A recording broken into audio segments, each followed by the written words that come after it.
Namo tassa bhagavato arahato samma sambuddhassa. Namo tassa bhagavato arahato samma sambuddhassa. Namo tassa bhagavato arahato samma sambuddhassa. Good morning, everyone. So today I was planning to do the definition about the Mahabhutas, and I shall proceed with that. So we have wasted 25 minutes due to some technical issues. Sorry for that, for the inconvenience that you had to wait looking for the class. So today our lecture would be about the definitions of the Mahabhutas. Mahabhutas are the four great elements that we have discussed in detail in number of lectures. Next week onwards, I shall be moving into the derived matter. Because tomorrow, I also should inform that tomorrow there will be no classes, because the International Institute of Theravada is having the function of offering the Sanghavasa to the Mahasangha. So there will be a quite large occasion or ceremony here, starting at 9 a.m. in Sri Lanka time. So we don't have any classes tomorrow, but you'll be able to see this in a live stream if you are interested. The program will be run in both Sinhala and English. Every event will be also conducted in English, so you will be able to, we will share the schedule and the link in our groups. Our topic today will be about the definitions of Mahabhuta. So the definitions of Mahabhuta.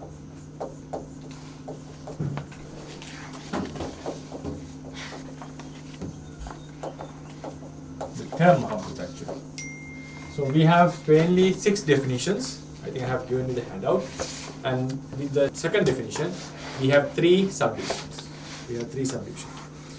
So the word Mahabhuta, for example, are the 4 great elements. That is Patavi, Apo, Tejo, Vayu. Patavi, Apo, Tejo, and Vayu. So they are called Mahabhuta in Pali. Mahabhuta. So one word. So normally the word Maha refers to great, to give the idea of a great thing, an adjective.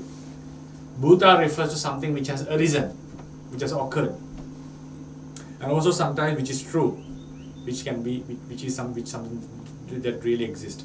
So for example, Abhuta Rochana. Abhutavadi means the one who says the lies. Right? Bhuta means the reality, sometimes the truth. In some occasions, something which has arisen.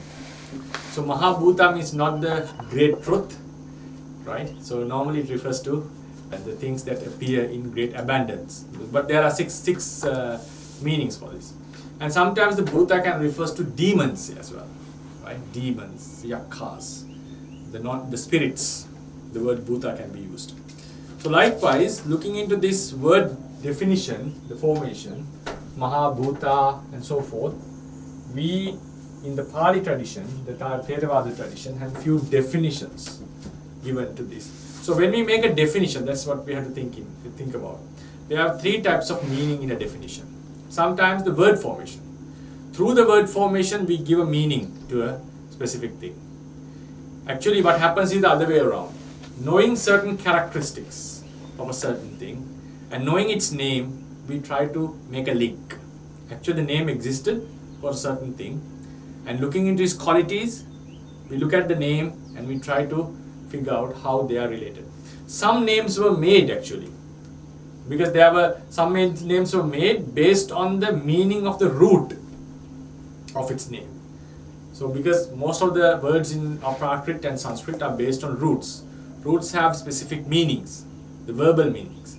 Then, looking into the function of a certain object or the nature of a certain object, people try to make a proper name for that.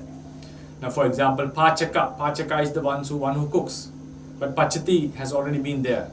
So, from the word Pachati, root Pach, we make Pachaka.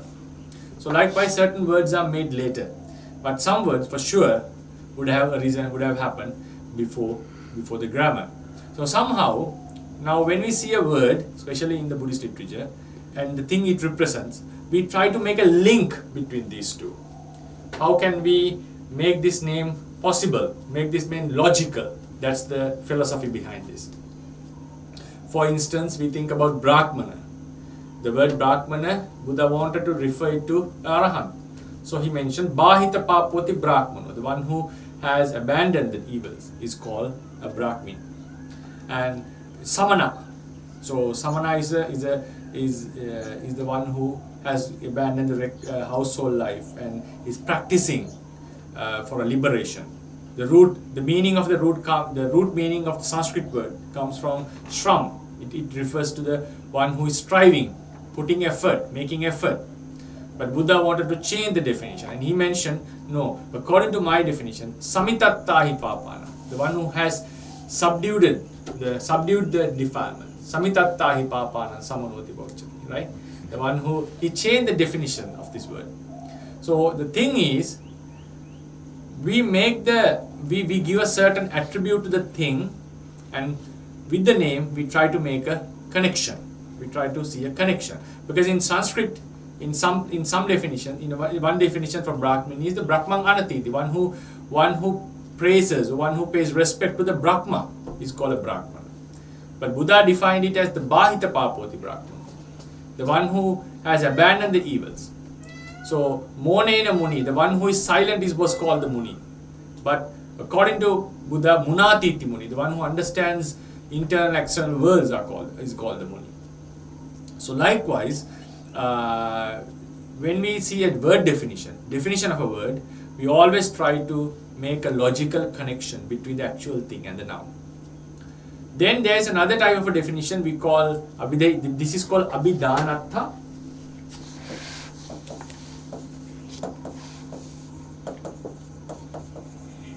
Then we have another word called Abhidheyatta.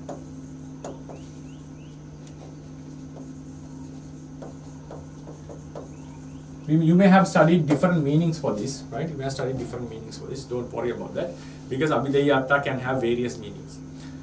Another type of explanation for Abhidheyatta is, now think about the word Kusala. Kusala, sometimes we make the word Ku plus Sa plus C, actually C, the root C, plus La, right? So this is how we made the word Kusala. The one who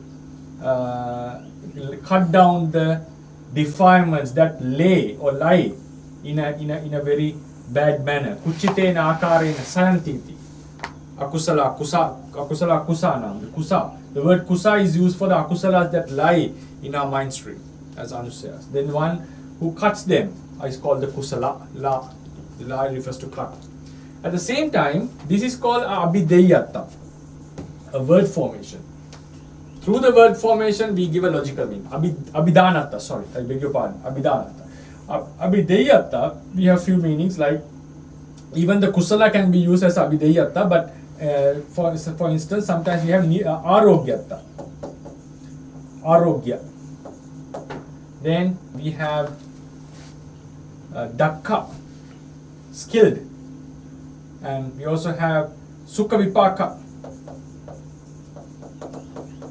which gives good results. You cannot make this meaning with the word formation. You cannot, with the words kusala, you cannot give a meaning of a reality. You cannot refer to a reality which gives a pleasant result.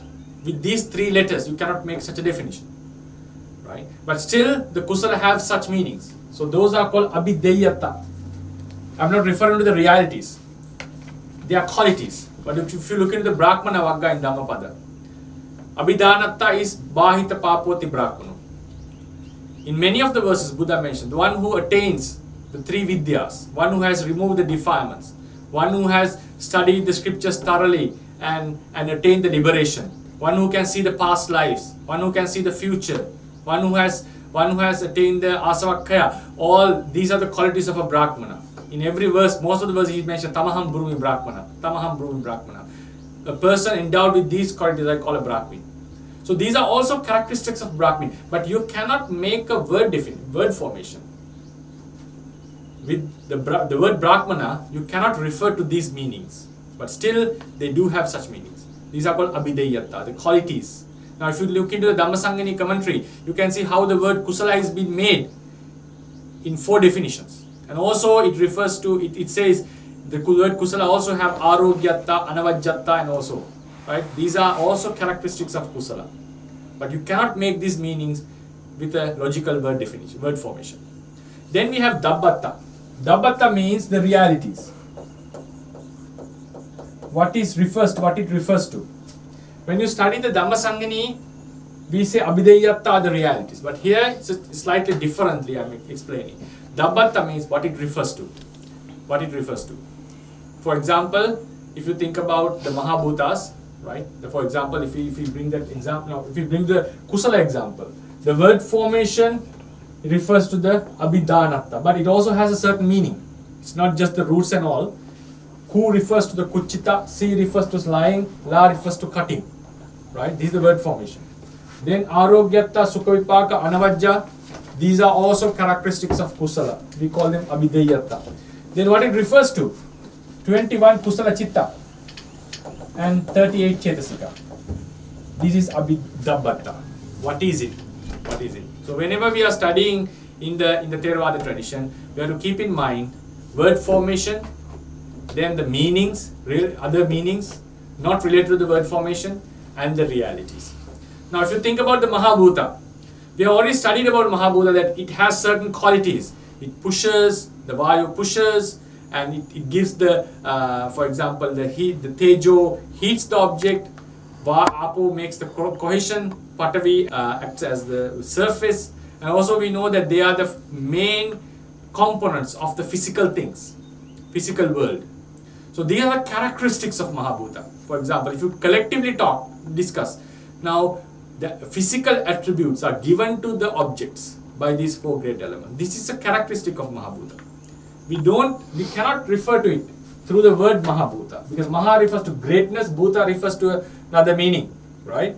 So we cannot bring the idea of the basis of physicality with this word. So but still, that is a valid explanation of Mahabhuta. So all the explanations other than the word formation goes into abhideyatta.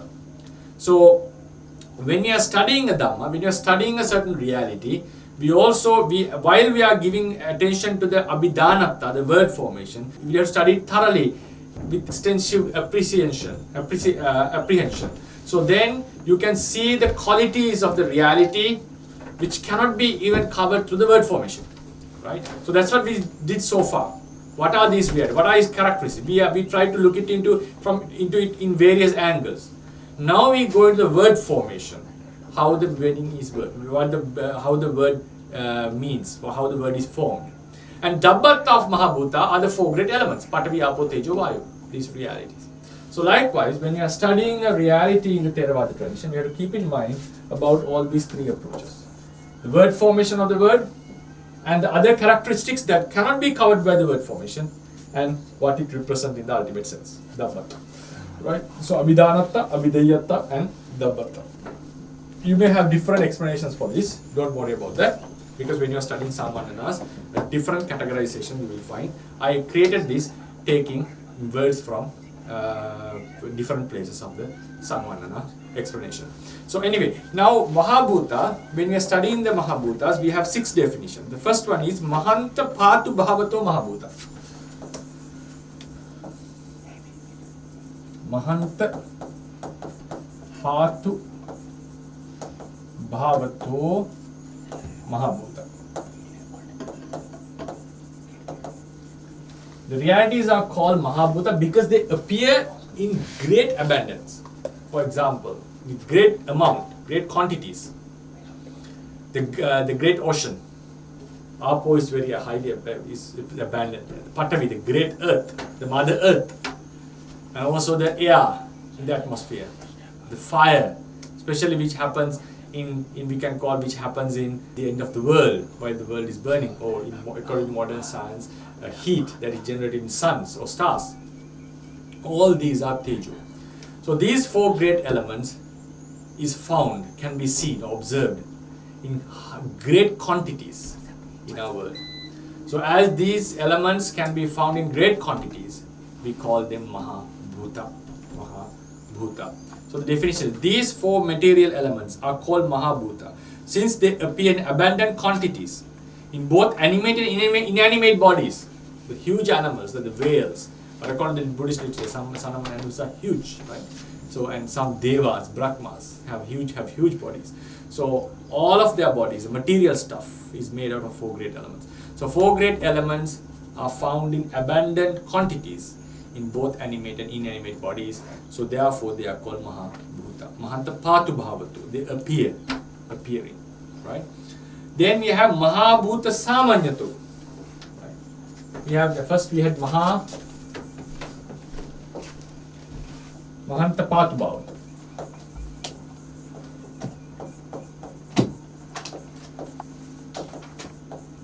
Then Mahabhuta Samanyato.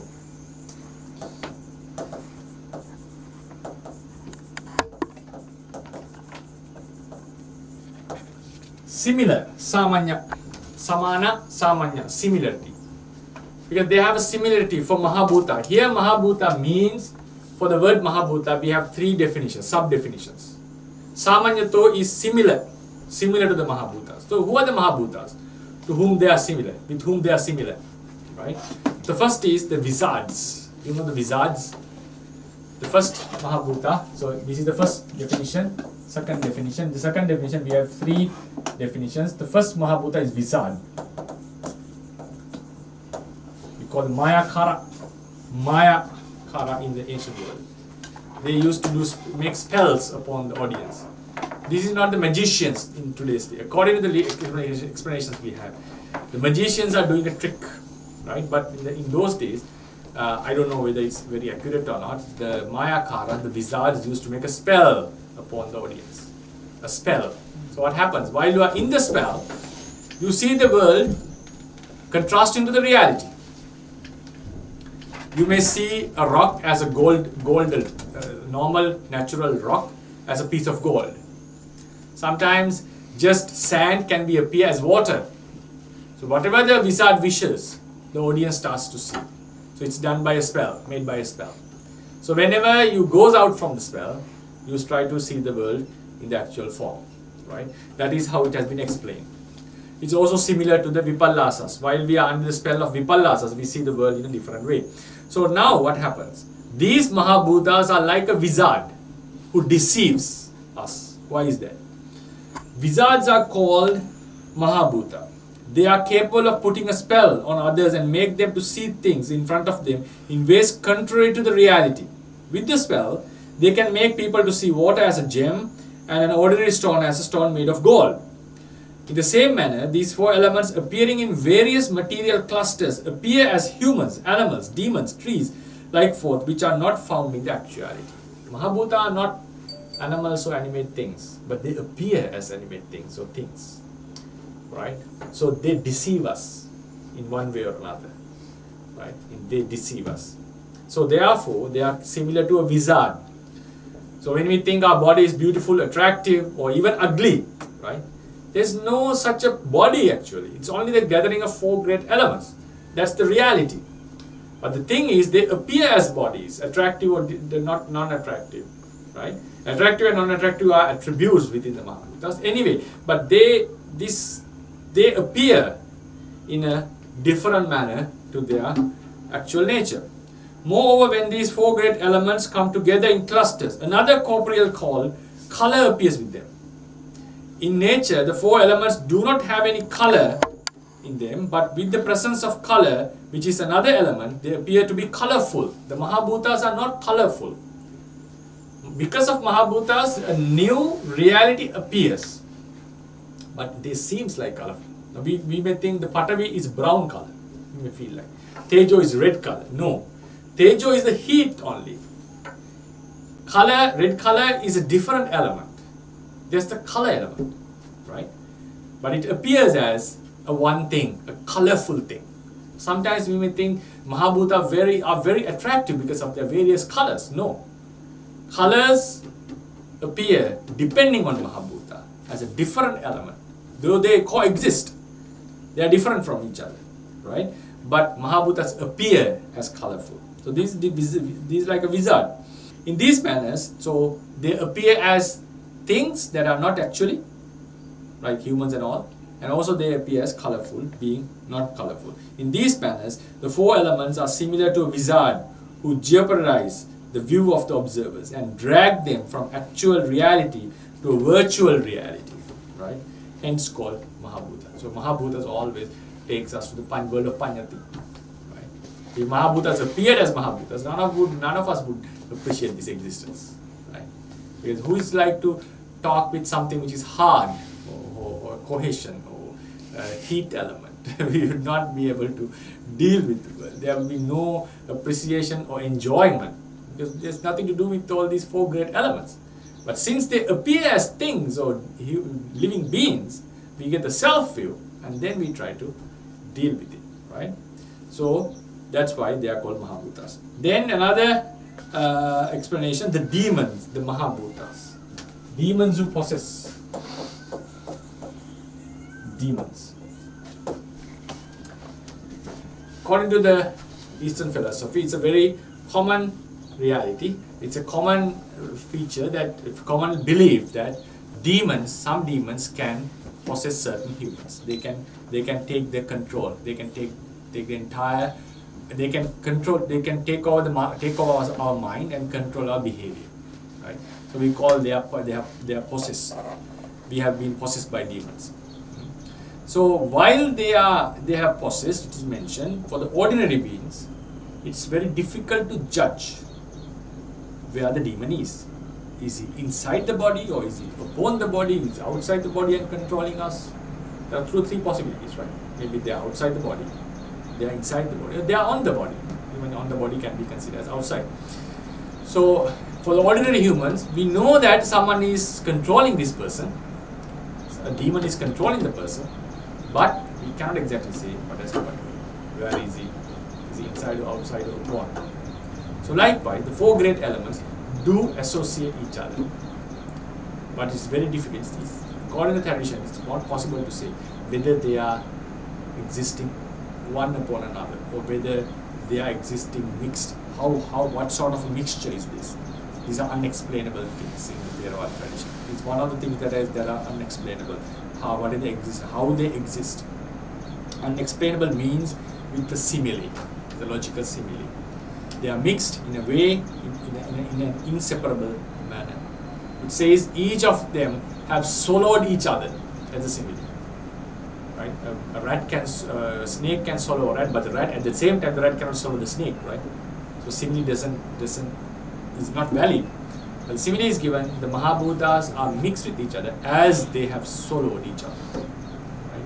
So that is the simile normally they are given. So it says it's not possible to exactly say how they are existing each other. Like the simile, like a demon who have possessed a human, it's not possible for the ordinary beings to say where the demon is. Maybe a person with a psychic ability would surely be able to say where the demon is located at the moment, but for the ordinary beings, it's not possible. So likewise, the resemblance is like demons, the demons who have possessed the humans. Then the number 3 is female demons. Yakini. It says that some of the female demons, that's how the book says, right? It's not for the discrimination, when they want to eat or kill humans and eat humans, what they do is they attract them, especially the male humans, by appearing as attractive female ladies or humans. So seeing them, people get attracted. That's a natural law, attraction. Then they go into them. So while they have come into their domain, according to the literature, the demons normally have a domain. Once a monk went to a forest monastery, a story found in Visuddhimagga. And it was said that the monastery is possessed by demons, haunted by demons, so it was admonished that it's better not to go into that monastery. But somehow the monk took a bold decision and went there. So while he was in the monastery alone, he heard a very beautiful voice of a lady's voice from far away. Then he just wanted to have a look. Who is this lady singing with a beautiful, attractive voice? So while he was going towards the voice started to go away from him, because she appeared as a a female demon was there. She appeared as a female human and she started to sing. Then while the monk was approaching her, she started to move away into her domain. Then what happens, as soon as the monk entered the borders of her domain, she was given the opportunity to kill any human. That was a grant that she got from a higher deity, right? From the higher hierarchy of the deities, yaksas. So when the monk entered, the demon came and she took his life. So it says that, so when they want the males or humans to come into them, to get attracted to them. So after they have reached them, it's easy for them to kill and eat their flesh and drink their blood. So in order to do that, the female demons, because demons are not attractive, they are very dreadful. No one would appear a demon, right? So no person, no human, no sane human would appear a demon. So they have to hide their appearance, they have to hide their dreadfulness, ugliness, and appear as very attractive ladies. So likewise, these four Mahabhutas, which are impermanent, suffering and non-self, and also which have lots of defects in them, appear to be very attractive and attractive physical features, such as they appear to be very attractive physical features such as fair skin, bright eyes, well-shaped limbs, and like form. Right? So the true characteristics of the four great elements are cloaked or covered by this new appearance, like the female demons who hide their true appearance and appear as attractive women and catch the males for their meals. Right? So likewise, we have to consider Mahabhutas as female demons. Right? So these three definitions show that how bad they are, right? How dangerous these four great elements. Because in some sutras, we have to consider now the sankata, the conditioned realities. Buddha has mentioned to look as something dangerous. If you think about the Asi Visopama Sutta, Asi Visopama Sutta, Buddha have given a simile, resemble the Mahabhutas to four poisonous snakes. Chattaro me bhikkave asi visa. Right? So Ugga visa, Gora visa. So there are four snakes, serpents, who are highly poisonous. And in the end he mentions Tatunna Mahabhutanang etang adivacana. This is a simile for the four great elements. Because it's very difficult to take care of these elements. So likewise, and also they would kill us one day, for sure. So sometimes the negative aspect of the conditioned realities has been shown, but in nowhere in the entire literature a negative aspect of the liberation has been shown. Nirvana is always praised, highly praised, fully praised. There is no literature piece of sutra that you can see the Buddha has mentioned about the negativity of nirvana. But all the conditioned realities, in some places he may praise. For example, going to a Deva world, he may praise, and having a Deva life, he may praise, having a good appearance or becoming a capable monk or becoming a famous monk, even it says being praised, highly praised, becoming famous. Because there is a title for the ones who have the most number of, one who pleases the most number of devotees. There's a title for in our sasana. So in some places, the one who had the highest gains, the Srivali, highest gains, was also given title. So likewise, in some places, the conditioned realities, the conditioned achievements have been highly praised. But in some places, such achievements are highly condemned or shown as dangers of the samsara. Shown as dangers of the samsara.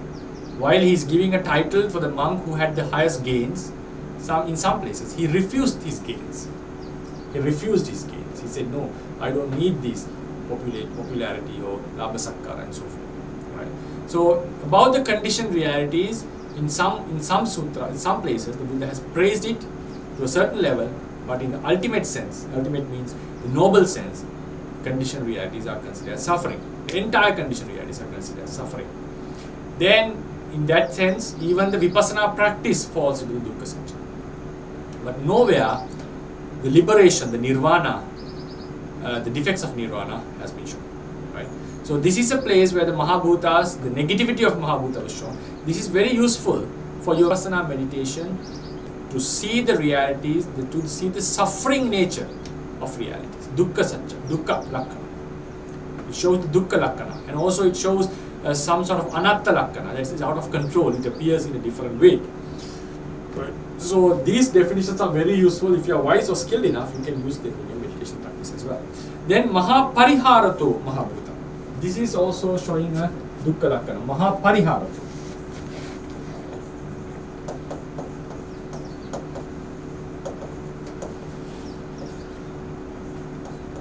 Mahapariharato. These four great elements are maintained with great care and effort, hence called Mahabhuta. Now think about our body. In order to maintain this, how much of efforts or suffering that we have to encounter. We have to give baths to this, we have to give food to this, not only once, few times per day. A few times per day. We have to give water to this, and we have to make it walk, sleep, lie down, change the postures, right? Give bath to this each and every day, most some places, at least once in a few days at least, and we have to defecate, urinate, pass the stools and all. So it shows that how what sort of a great effort that is necessary for us to maintain these four great elements. Mahanta Pariharato. It has to be maintained with great effort. So that's why some beings like to attain the Arupa realm. You don't need to maintain this body. Even the Brahmas, you may ask the question, Brahmas do not need to defecate or urinate or eat even. You don't need to take bath even. But still, the heaviness of the body is still there. There's slight heaviness that you have to maintain it, because if you think about the two elements, mind and matter, there are two different elements. Right? Matter has to be maintained, but if you think about the mind, the consciousness is there, you can think, you can experience. Surely you will not be able to experience the five senses, but still it comes with a great price, at a great price. Because if you are thinking about experiencing the views and all, and you have to take care of your eye, then the question can come, Brahmas, you don't need to worry about that, yes, but still, it is something, some sort of maybe not the heaviness, but you have to maintain this. It is something like someone is in a car, inside a car. If you think about the driver and the car had to be maintained, car had to be driven, right? So instead of having two elements to enjoy our lives, some would prefer having just a single one element. Then only thing that he has to give up the sensual pleasures for that. Yes, but because with the sensual pleasures, you have to have a body, and you have to maintain this. So therefore, some beings think the difficulty of maintaining a body and aspire to become Arupa beings. But it's not the end of the case. You will again get a physical body, because it's the attachment is not fully removed. Therefore, these Mahabhutas, the four great elements, are so called, the four great elements are so called Mahabhuta, because they have to be maintained with great effort. Then Mahavikarato Mahabhuta, number 4.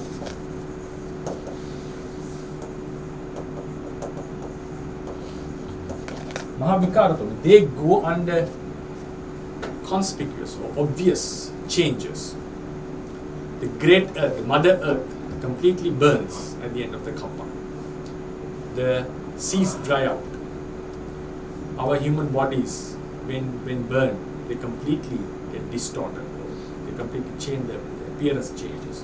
Even a house or a really large city, with the striking of opposing physical elements, they come into undergo great visible changes. So therefore, vikara is a change. As they undergo great visible, great observable changes, great elements are called Mahabhuta. Then Mahanta Bhutatta Mahabhuta. Number 5. Mahanta Bhutatta.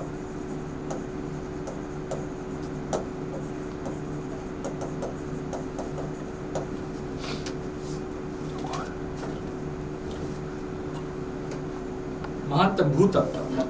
These existent realities are to be known in their actual intrinsic nature and their functions with great mental effort with the spiritual progress.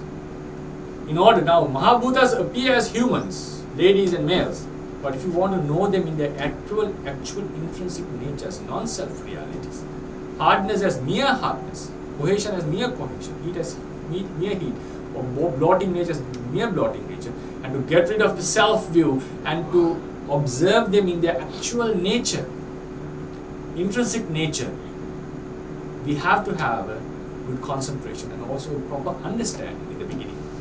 We have to have a proper understanding in the beginning. So therefore, because it appears like to us, hardness is obvious to us, heat is obvious to us, blotting nature, cohesion is obvious to us, but it appears as there is a one body with all these qualities. That's how we understand. But actually, only these qualities exist and they appear as a body.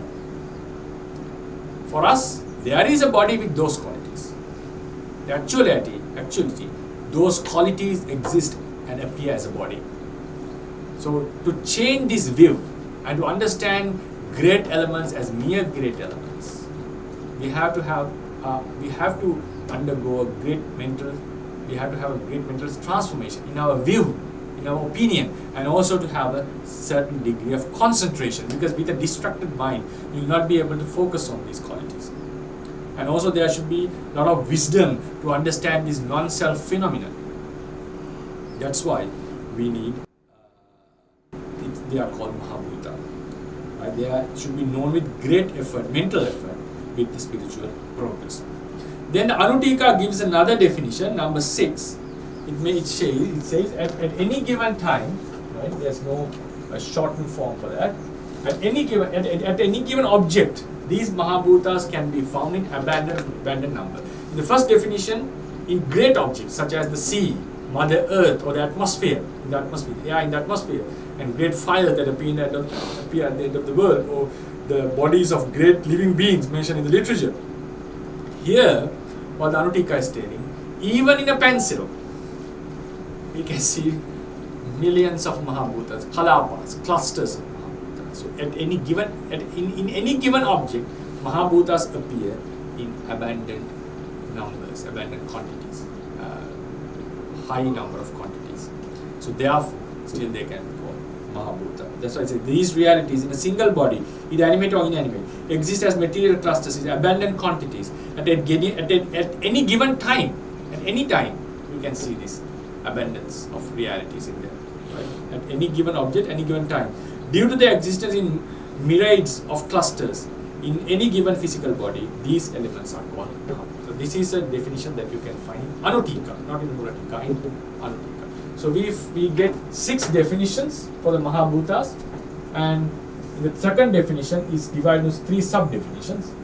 Right? So this is why, according to Theravada tradition, the realities are called Mahabhuta. Upadaya Rupas are different from them. We shall discuss about them on next Saturday and progress to the move on to explain about the other derived matter one by one. Yeah. This is today's lecture. So we were explaining the definition, how the word Mahabhuta has been explained in the literature, how it has been defined, and what are the benefits that we can have. So we try to look into these great elements. Especially we can focus on these 4 aspects. Right? They are deceiving us, and also a lot of effort has to be made. So a lot of effort has to be made in order to maintain them. This clearly shows about the dukkha lakkhana of Mahabhutas. Right? That's what in the Asi Viswapa Sutta Buddha mentioned. You have to take care of these 4 serpents, but be aware, at any time they can kill you with a slight mistake. Right? It shows how they get suffering. And Mahavihāra is useful to get our understanding about impermanence.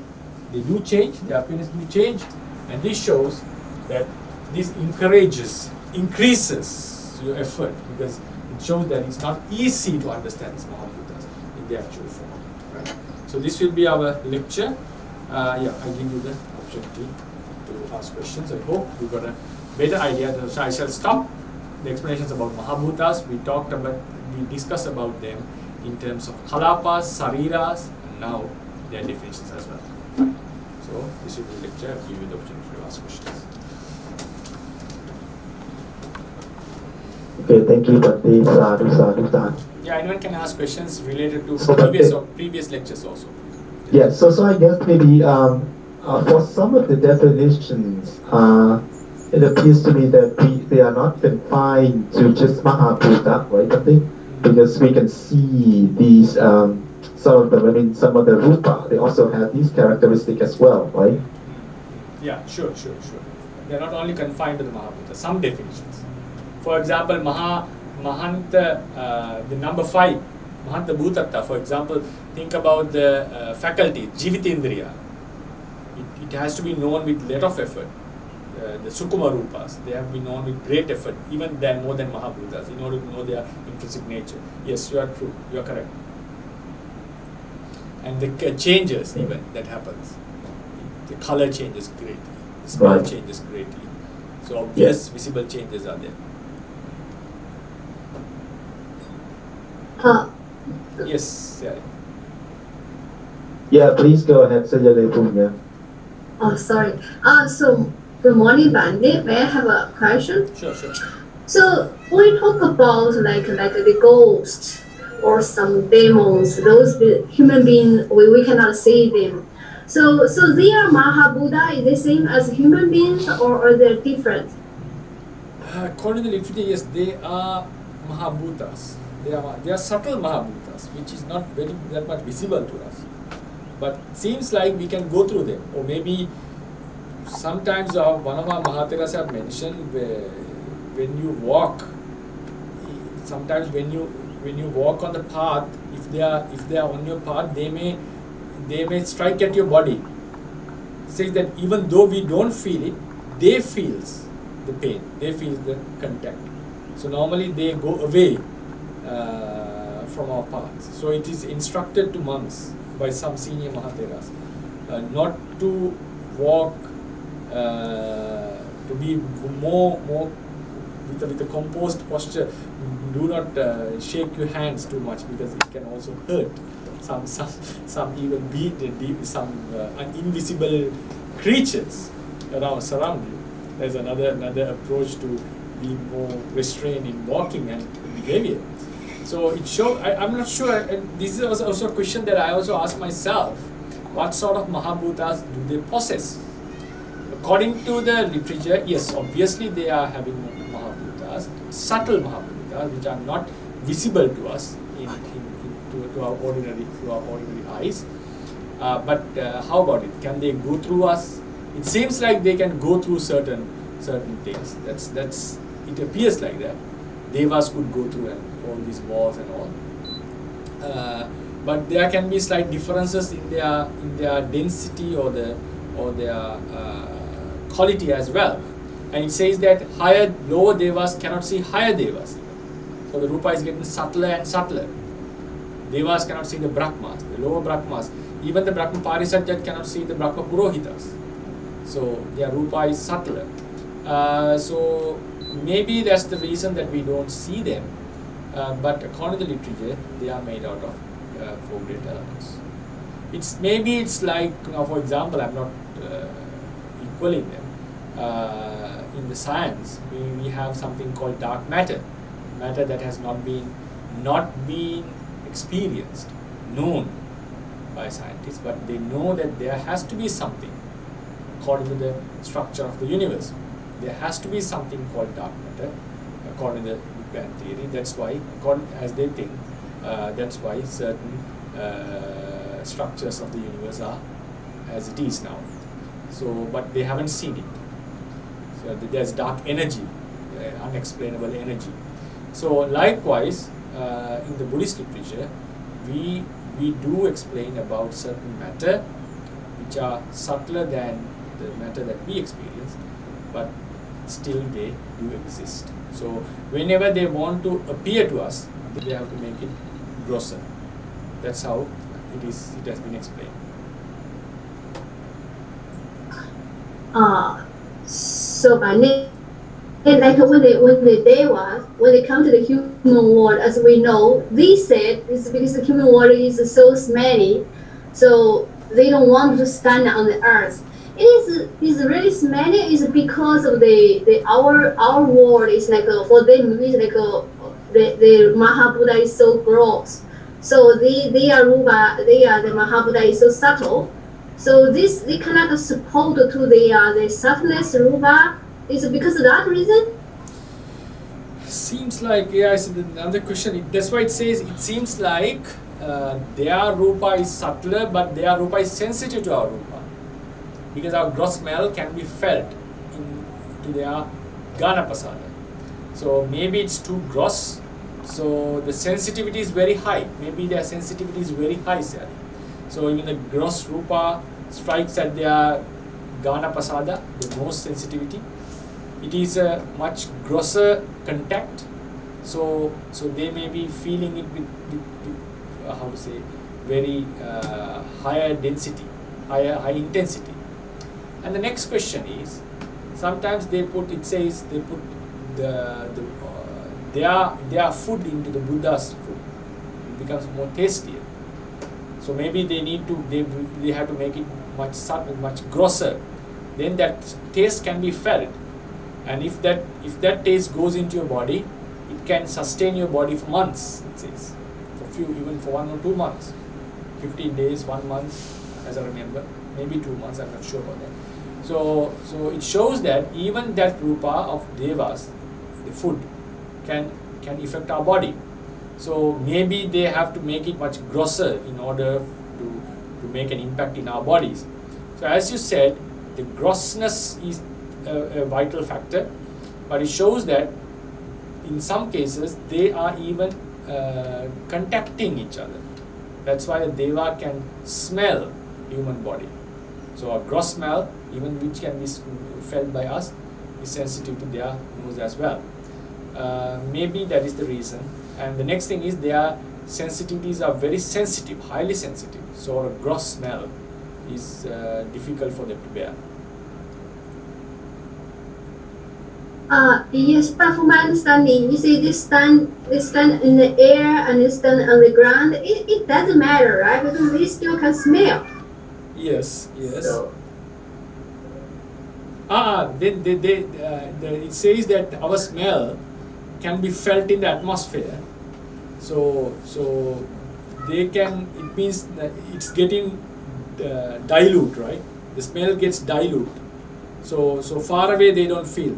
Maybe when they come, I don't know when they are closing their nose while they are coming and listening to Dhamma, but they come and listen. Maybe they are bearing that smell while they are listening to Dhamma. As you said, while in the sky or in the ground, still they can feel it, right? So even while they are, that's what you are asking, right? Even while they are listening to Dhamma, still they should be able to feel the smell. Yes, it seems like. I see. Okay, thank you, Pandit. Maybe they are bearing our smell and listening to them. Thank you, Bhante. Sadhu. Please go ahead, Sajale in Damani. Good morning, Bande. I'm Sri Lanka. Sri Lanka now is in the Thailand Antong, Thailand branch Pao Antong. Okay, so my question is, in the previous talk, Bande, previous lecture, Bande had mentioned about if anything we need to experience by ourselves, we can ignore whether it is logic or not. So may I know the origins statement in Pali? It was found in Anutika. Yeah, Anutika.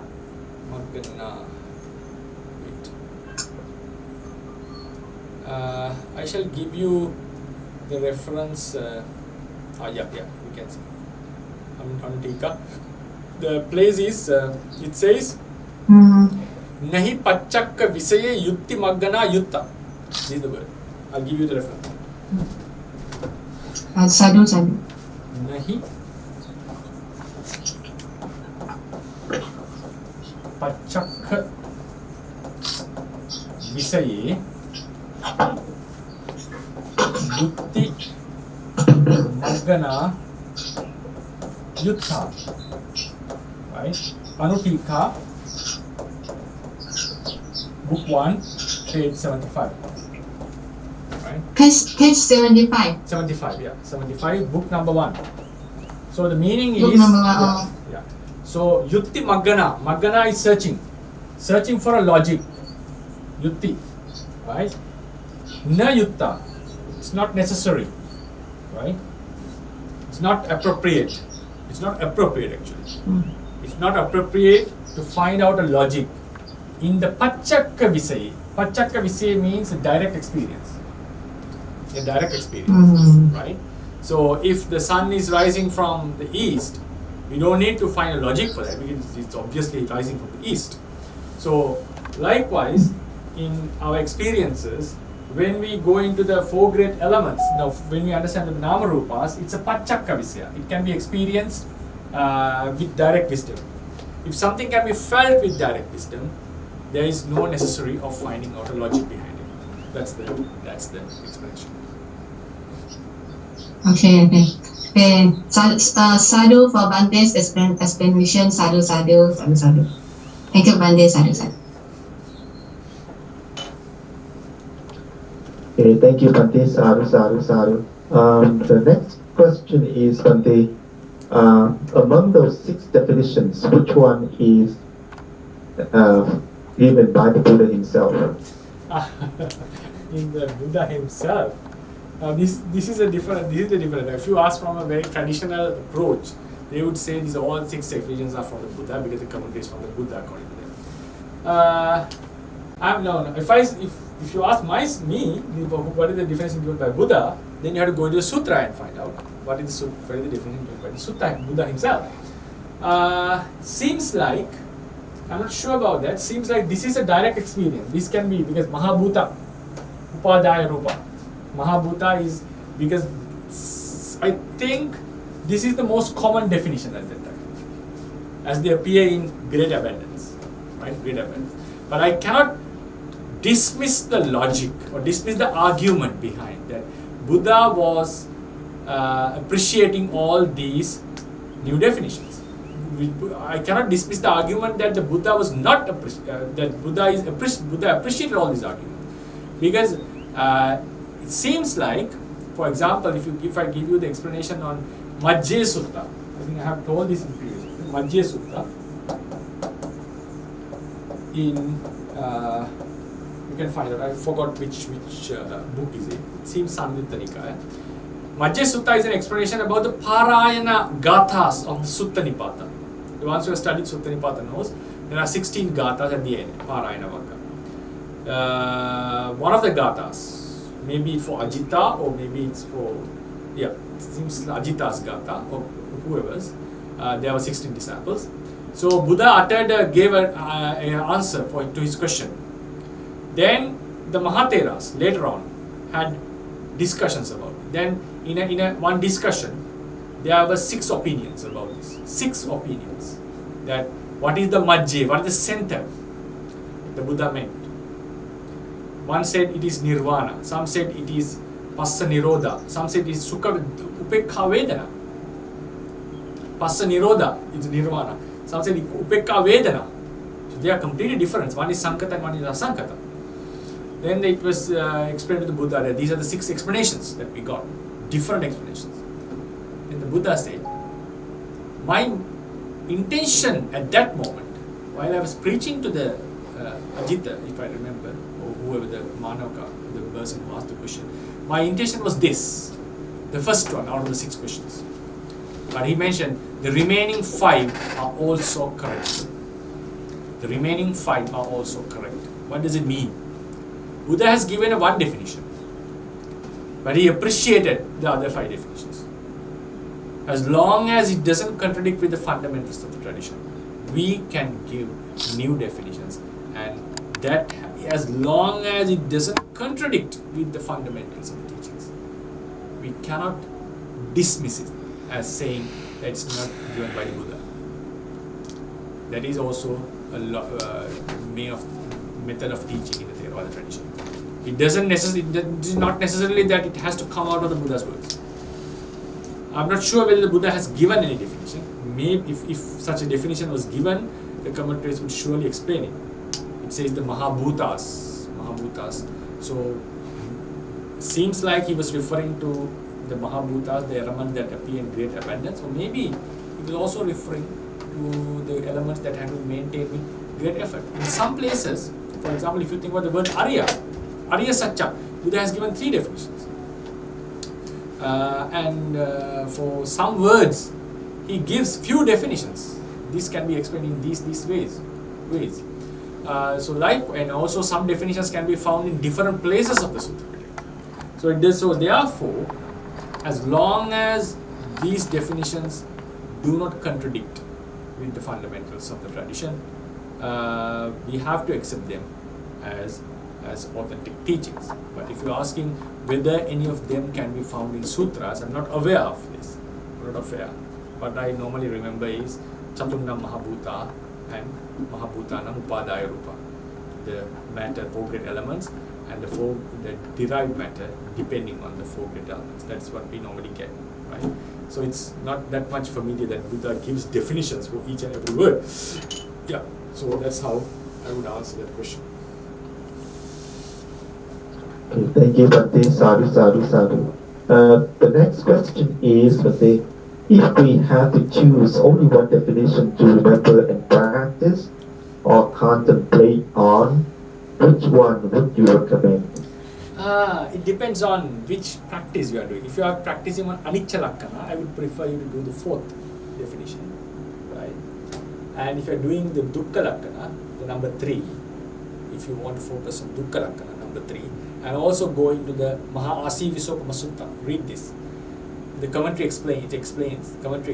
I shall give it in when we come to the Vipassana lectures. The commentary explains, as I remember, 6 or 7 ways why the Mahabhutas are suffering, how they are similar to the serpents, how they are dangerous. They should be abandoned from far away. When a serpent comes, we are not going to welcome my house. Right? We either climb onto chairs and try to chase it away. We don't want it to come into us. Right? So likewise, we also need to push these Mahabhutas. It means we should not wish for these Mahabhutas. We should not welcome these Mahabhutas. So likewise, there are 7 ways, as I remember, to look into the suffering nature of Mahabhutas. So like in Asi Visokama Sutta is a very good sutra, and if you can go to the commentary. And the 3rd one also explains that you have to make a lot of efforts in order to take them, maintain them. Then the 2nd definition, the sub 3 definitions of the 2nd, shows that they are out of our control. That is one reason. They manifest differently. They manifest in a certain manner. Mainly, also they also brings you a lot of suffering, great suffering. They cheats us, they deceives us, right? So the non-self element is also can be found, and they deceives us and brings us into great suffering. So therefore, that can also be used as a mode of practice. So I recommend 2, 3, and 4. Number 5 is good for you to arouse a lot of energy that you should always contemplate. It's not easy. Whenever you get deceived by Mahabhuta, and whenever you come back into the self-view again and again, always keep in mind, it's not an easy task. So always try to generate your effort to see the Mahabhutas as they are. This would be my preference or instructions. Okay, thank you, Bhante. Sadhu. The next question is regarding the 2nd definition. If someone says rupas are just rupas, they themselves are not dangerous. It is the papanja about the rupa that is dangerous and dragging us into samsara. Then what would be Bhante's opinion? Yeah, in the end, what is the problem is the papancha, right? Why papanchas arose regarding Mahabhutas? If the Mahabhutas also has a contribution for this. If Mahabhutas did not appear in that manner, papancha would not appear. Papancha would not come up.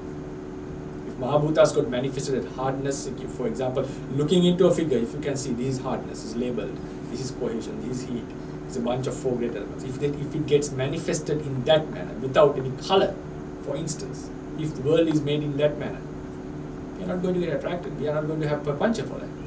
So Mahabhutas are creating the surface, they are also appealing. They are also appealing.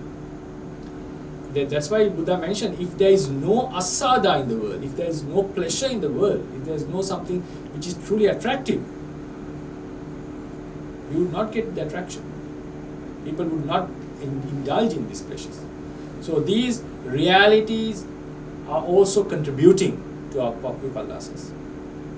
So, but the thing is, we cannot do anything to that. What we have to change is the vipalasas. So if someone can argue, then while the world remains as it is, if you change the vipalasas, we get rid of suffering. Yes, true. The proximate cause for suffering is vipalasas. But Mahabhutas are giving a support to them, a great support to them, which we cannot stop, which we cannot prevent. So therefore, what we have to change is change our mind and get rid of vipalasas. But in the reality, Mahabhutas do contribute to this problem. So seeing that, knowing that they are contributing to a great suffering would help us to detach from them. That's very important.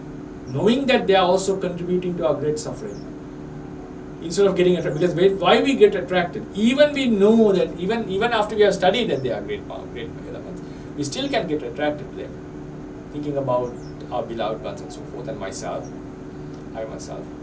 thinking that I am there and so forth, I am attractive and so forth, right? So therefore, now only after we see that they are also contributing to something not beneficial to us, then it's easy for us to get detached from them. That's why these approaches are made. So in reality, they do. Now, Maggacitta cuts off the defilements, but without observing Nirvana, it's not able to do that. So Nibbana supports the Maggacitta to do that. So likewise, Vipallasa never, now it's a question can ask, why Vipallasa never arises taking Nibbana as an object? Because Nibbana is not contributing to them. Nibbana is not supportive to them. These great elements are supportive. That's why we have a special conditional force called Aramana Pacchaya. Aramana Pacchaya means support given by the object. Aramana Adhipat, the great support given by the object. So therefore, that's true that we cannot do anything to the object, what you have to change the mind, but in reality, the objects are also contributing to this suffering for the defilements. So that's why even both the approaches have to be made. Both the approaches have to be made. But in the proximate cause, the problem is the defilements. That's why Buddha mentioned in one sutra, the karmas do exist in the world, but the real karma is the defilement. Real karma is the defilement. It's the proximate cause, and you cannot do anything to the outside karma.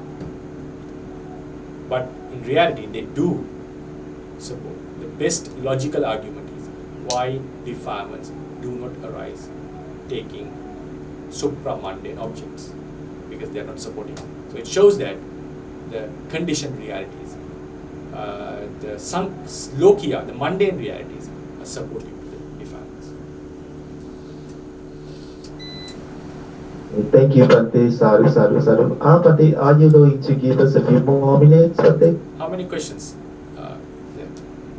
3 more questions, Bhante. Okay, we'll give, because we delayed half an hour, right? Okay, thank you, Bhante.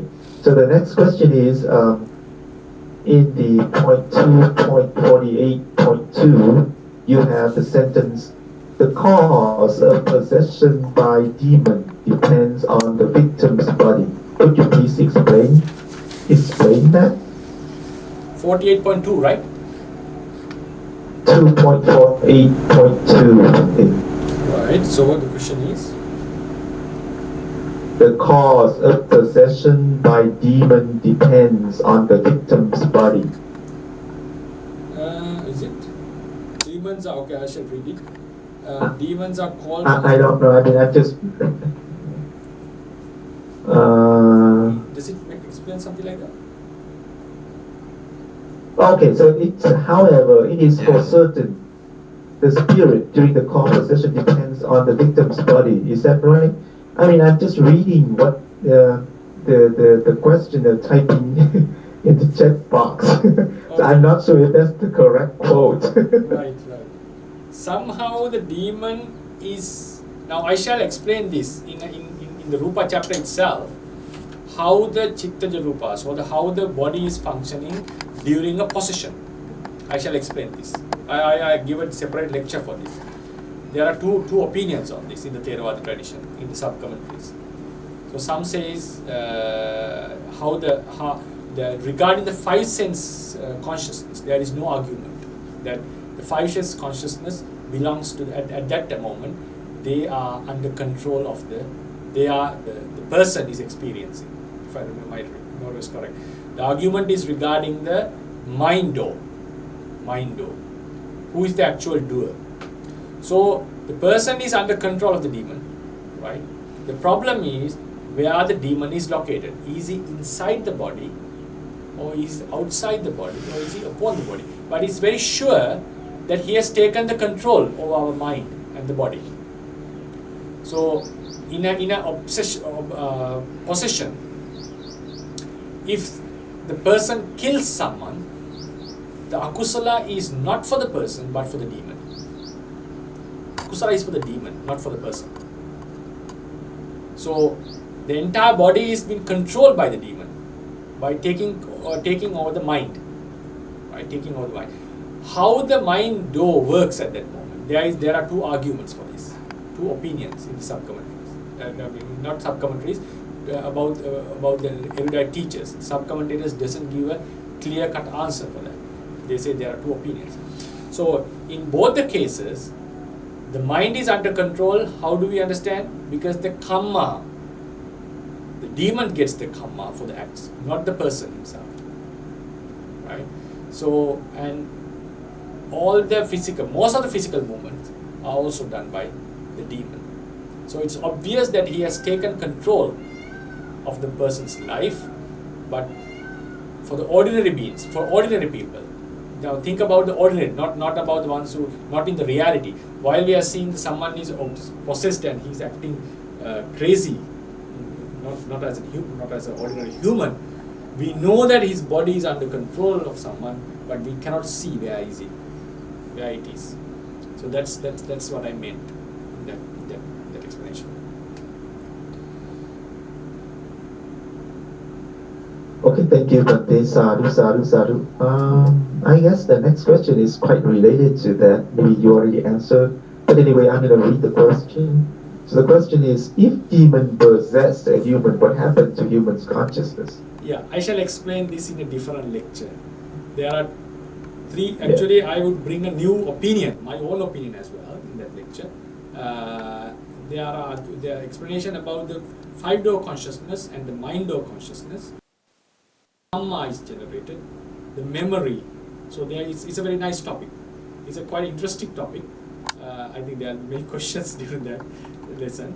I'll divide it into a few branches and give the opinions, what the Theravadians think about it, what the commentary says, what the sub-commentary says, and try to get a holistic picture. I shall explain this in a future lecture. Okay, thank you, Bhante. And the last question is there sutta encompassing today's topic for further reading?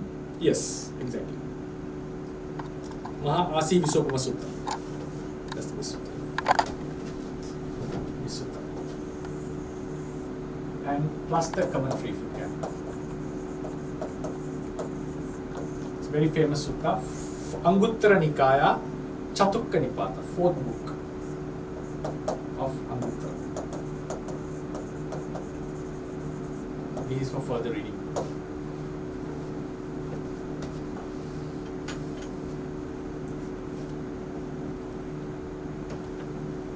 Okay, thank you, Bhante. Sadhu. Yeah, that's all for today. Thank you so much. Thank you for listening. I hope you enjoyed it. And tomorrow there will be no classes. Instead of that, we have a function. You can join live if you like. And in that function, I shall also explain the vision of the Theravada tradition in both Sinhala and English. Event will be conducted in both the languages. You can also join. The link will be shared soon in our groups. And we shall meet next Saturday. Upadaya Rupas. Buddha Sasanam Chirantiktatu, Buddha Sasanam Chirantiktatu, Buddha Sasanam Chirantiktatu, Sadhu, Sadhu, Sadhu.